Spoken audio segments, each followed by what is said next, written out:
mean to follow Jesus? This isn't like how you can follow like your favorite football player on Instagram or maybe your favorite artist on Spotify. It's nothing like that. To follow Jesus means to leave behind what we once were in exchange for a new life in Christ and something we can be. That can be a bit confusing, so this is where my visual comes in. So, okay, I need a couple volunteers. Oh wow, you're very ready, okay. So what I need you guys to do is tell me your favorite drink. Start with you.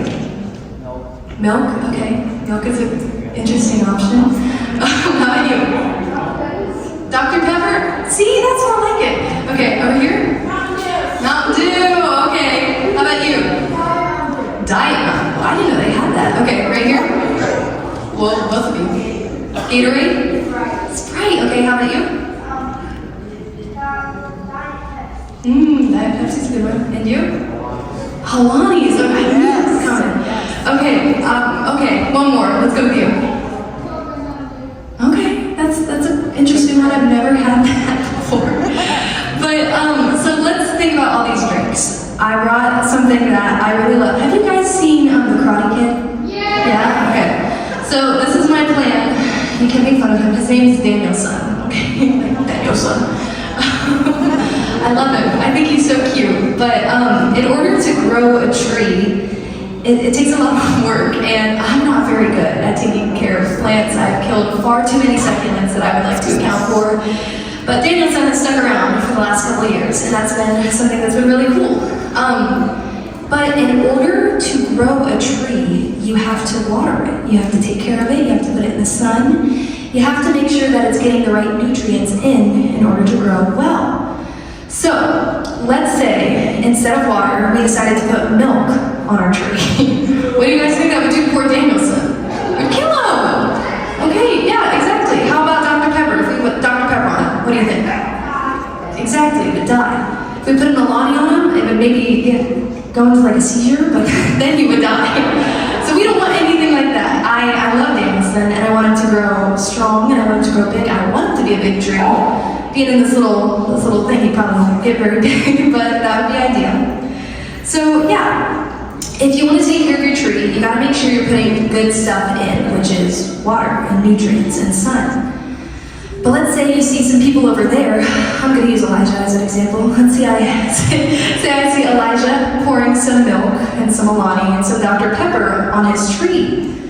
That he's gonna kill his tree. I mean, it might look cool because Alanis are cool and Dr. Pepper's cool and, it's kind of a hot commodity, that kind of thing, but eventually it's gonna kill his tree. Right now it might be cool because he gets to run around and be like, oh, hey guys, look, I'm putting a cool drink on my tree. But it's gonna kill his tree. So why would I wanna do anything like that to my tree? That's why it's so important to be careful what you're putting in and what you're giving out. I always like to read Bible verses that talk about how, God will refer to us as plants, as trees, as fruit. And in order for us to bear good fruit, we have to be pruned. Does anybody know what pruned means? Anybody? Anybody? Wow. Okay, well, here's a little lesson for you guys. To be pruned is to kind of trim off the bad stuff. So I did that with Danielson before I got here, so you guys wouldn't know how bad of a plant mom I am. But he had some brown leaves on him, and I had to cut them away. And in order for him to keep growing and to keep becoming a very good plant, a very good tree, I have to prune him, which might be uncomfortable. I have to cut him. I have to take these parts away from him in order for him to grow bigger and to bear fruit and to be better. And that kind of relates right over to us as humans and Christians in the kingdom of heaven. Yeah, as a Christian, choosing to water our trees with fresh water means putting away worldly things like gossiping. Now, I'm not trying to point fingers. I gossip sometimes, guys. We all do. But deciding to put that away and try to be different can change everything. So if we decide to put that stuff away, treating people poorly, doing things that won't honor God, that's going to be making us further away from Christ. What we can be doing to help, though, is filling our heads with good Christian music, or maybe going on a Bible study date with friends. That's always fun. Or, keeping the joy of the Lord as our strength. When we choose to make that leap over into healthy habits like Danielson over here, we start to grow a relationship with Christ. Now, I don't know, how many of you have boyfriends or girlfriends? Raise your hand. I'm calling you guys out tonight. Yeah, okay. So in order to keep up that relationship, you have to see that person. You have to be with them. You have to tell them how much you care. You have to let them know what they mean to you. You have to spend personal time with them. That's the same thing with God. If we aren't spending that one-on-one personal time with God, do we even have a relationship with Him? If we're not deciding to go and read our Bible for even a couple minutes a day, are we even talking to God? Are we choosing to set aside time to pray, to worship, and to be in our Bibles? That's what we should be doing. Now, I know how it is as a middle schooler and a high schooler because things get crazy, they get hectic. I was in 7 sports. I did everything I possibly could, so I understand how hectic and how crazy it can be. But that's the best part. In all those things that we're in, if you're in some sort of club, or maybe you do sports, or maybe you hang out with your friends and stuff, you can be that light for Christ. You can be watering them with good water, not Alani's or milk. You could be deciding to, put that good stuff in so you can get the good stuff out. That's what's so important about being a Christian nowadays. I think that it's been so awesome the last couple of years to see so many kids that, are your guys' age and my age be on fire for Christ, because that's what we should be trying to do. We should be telling our friends how good God is. And, maybe one of your buds got a really bad test score.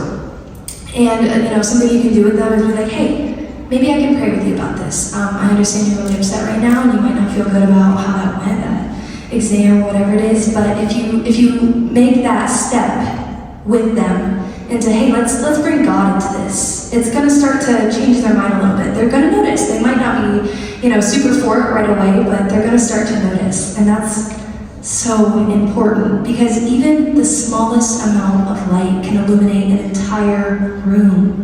That's what we're called to be. We are called to be the light of the world. And I see it in all of you guys. I believe each and every one of you can be the light of the world.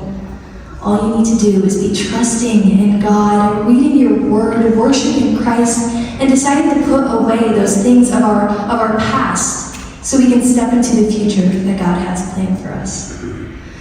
Let me see what else I have over here.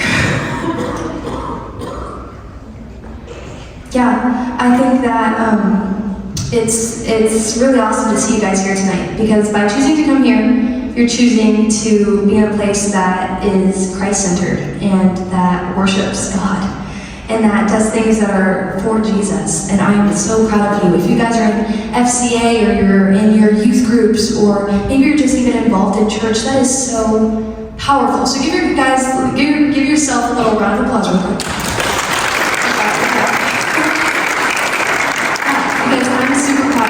And I know quite a few people growing up that were really scared to be a part of their church's youth group or FCA because people were going to judge them or were going to make them feel weird. But you guys are stepping out today and you're like, I don't care what it looks like. I'm going to trust in Christ. So thank you guys so much for being here. I'm super excited to keep worshiping with you, and me and my sister, and they will probably be too, we'll be out here later, so if you guys need some prayer, you just want to talk about what it means to be a Christian, we are here for you, and we understand what it can be like to be at your guys' age.